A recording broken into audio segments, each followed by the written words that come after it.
Okay, I'm back for another video. I actually have done this video last year and it was pretty bad, and as I'm creating this website just covering 3 very simple ideas, I need a video for this.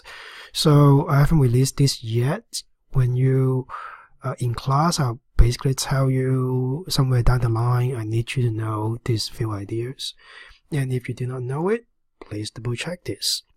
And the idea is what we call the scientific notation. Basically is, converting a number that using exponents to help us. If you're in Algebra 1, this is the topic we are in. If you're in geometry, this is something that we would expect you to know by now.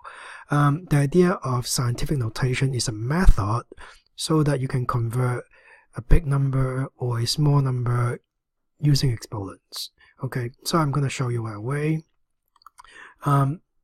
So for example, if you have a really big number, okay, a really big number, like when you're writing this out, there are a lot of zeros or there are a lot of digits. Normally in math, we wouldn't do that. We wouldn't write that many zeros because it's not easy for the eyes. It's pretty ugly. So we are trying to convert that into something called the scientific notation. Scientific notation will be this part.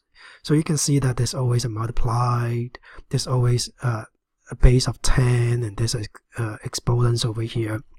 And the idea is being able to convert this number into this format. Okay, so the process itself, let's just dive into it. It's really straightforward. So you want to put a decimal between the first 2 numbers. Okay, so in this case, it's also putting right between the first 2 numbers. After that, your job is to count how many zeros you get to the end. So normally the ending point is right over here. You're going to count how many zeros get to the end, and whatever the number is going to be your exponents. So let's count it. 1, 2, 3, 4, 5, 6, 7, 8. So I have 8 0 over there, therefore my exponent is 8, and whatever in the middle, I don't have to write it anymore because the whole idea is not to write this many zeros. So I'm going to leave that digit 3 right over there. So this whole bunch of zeros turns into times 10 to the power of 8. So that's a very simple example, just dealing with zeros. In a more difficult scenario, you will have something like this. This number is really long, and I just want the first 2 digits. Okay, in this scenario, I want the first 2 digits. So for this exercise, I'm not too concerned about, like 4 or 5 decimal places. I want it to be as short as possible. So the most I'll ask you to do is the 2 digits. So in this scenario, I do have to know how to round. You have to ask yourself, okay, can I round this 5 up? Yes. Therefore, you have 2.4 for that number. And then you just start counting 1, 2, 3, 4, 5, 6, 7. So I have 7 digits. So I have 7. Now, of course, this number will have a little bit of rounding issue because you actually did round this up, so you actually increase the value quite a bit. However, if we are talking about a massively big number or a really small number, normally in that scenario, those digits are not too much of a concern if it's that big. And this, to the power of x to the power of 7 is really nothing. What we normally run into when we deal with like really big number, we are talking about to the power of 1,000, to the power of like 2,000. It makes life much easier. Imagine that. Writing 2,000 zeros at the end is not really that fun. Okay, so the other thing is small number. Small number in this scenario, we are talking about anything between 0 and 1, basically. So this is a relatively small number because there are like 4 zeros in between, there are lots of zeros in between, therefore they are very small number, and we have to deal with that. Now how can we deal with this time? It's a little bit different. Instead of putting the decimal between the first 2 numbers, which we have that already, what you want to do is you want to put the decimal between the first 2 non-zero number. Okay, you scan through this whole list. Wherever you find the first digit which is not 0, you basically put it over there. Okay, so that's how I would do that. And then instead of counting backwards, we are counting forwards. We are going to count back to where we had the decimal. So in this scenario, it's 1, 2, 3, 4, 5. So I counted 5 times, and therefore my answer is 4.3, because I cannot round that to 4.3 times 10 to the power of -5. The only thing that's different between a big and small number is the exponents. In this scenario, we have a negative. For a really, really big number is a positive number.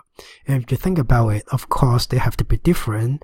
You know, one is a big number, one is a small number. There has to be some way to distinguish them. And if you really think about it, this one, that -5, it means you're dividing by, you know, a number. Well, positive means multiplying. And for the second example, this time let's talk about the 5.7 first. I'm looking at this 2-digit 5.6. Okay, we are looking at these 2 digits.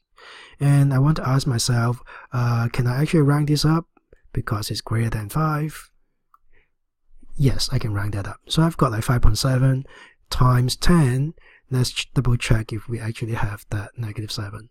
So from that point, 1, 2, 3, 4, 5, 6, 7. So 7 times.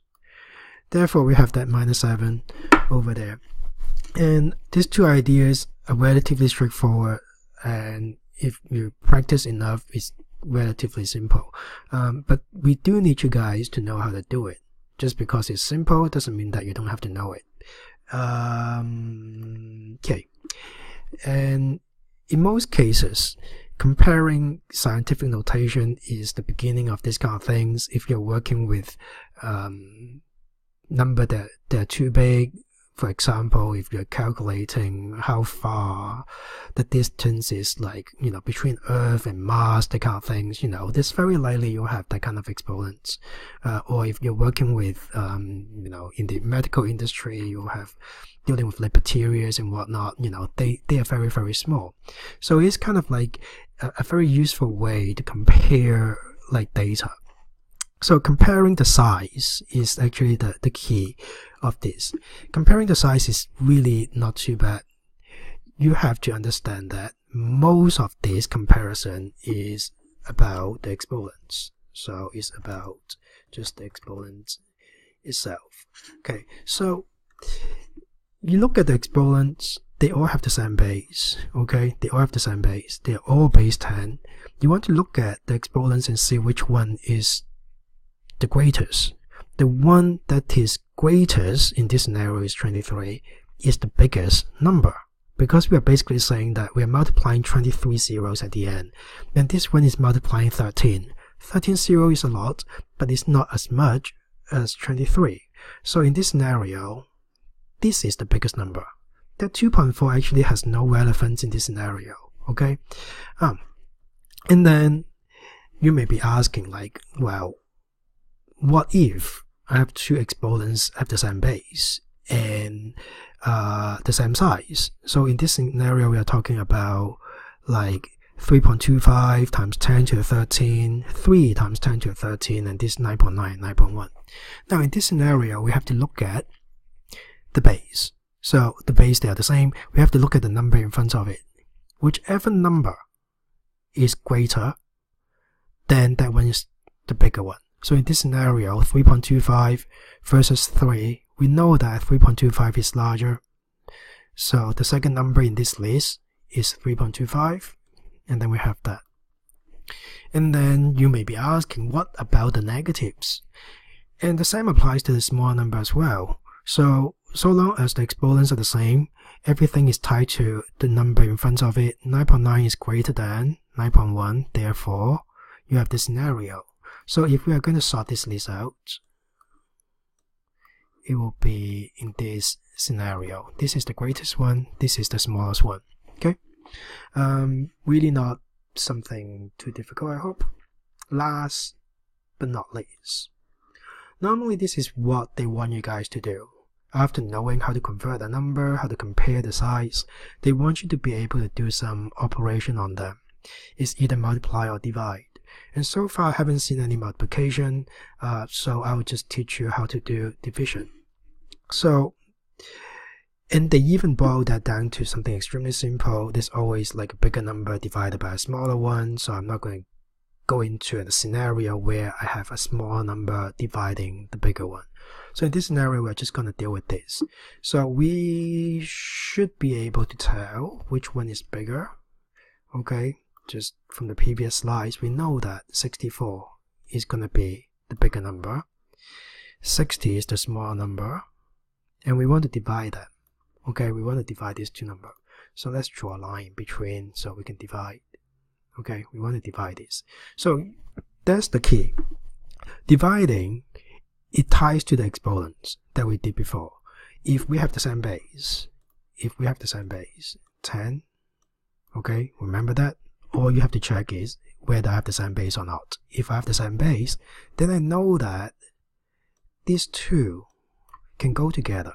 So you will have 64 minus 60. So you will get times 10 to the power of 64 minus 60 is 4. Alright? Now, then you may be saying like, what are we going to do with this x divided by 4? X divided by 4. If you can ask that question, you should know how to do it. X divided by 4 is going to be 2. So your answer in this scenario is 2 times 10 to the power of 4. Let's just weigh it out a little bit nicer. And so you can see 2 times 10 to the power of 4. There you go. So the answer for this is just that. Oh, I need a equal sign. Do I have equal sign? Can I still equal sign? Oh, there you go. Okay. Oh, that's a massive equal sign. Okay, so in that scenario, you can just simply just divide a small number to a bigger one. And when I release this website, I'll let you know. Most of these, you have to pick which one is bigger. And in this scenario, 5 is bigger than 4. Therefore, I'm going to do a division over there. 10 divided by 2 is 5. So the answer is 5 times 10 to the power of just 1. Because 5 minus 4 is 1. So there you go. And I don't know when I'm going to give you guys this test. I'm hoping that I can collect a whole bunch of standards that I think you guys should know, have learned. And I'm going to put them all together in a test. I don't know when. It's going to be soon. And that's all I have for now. Bye for now.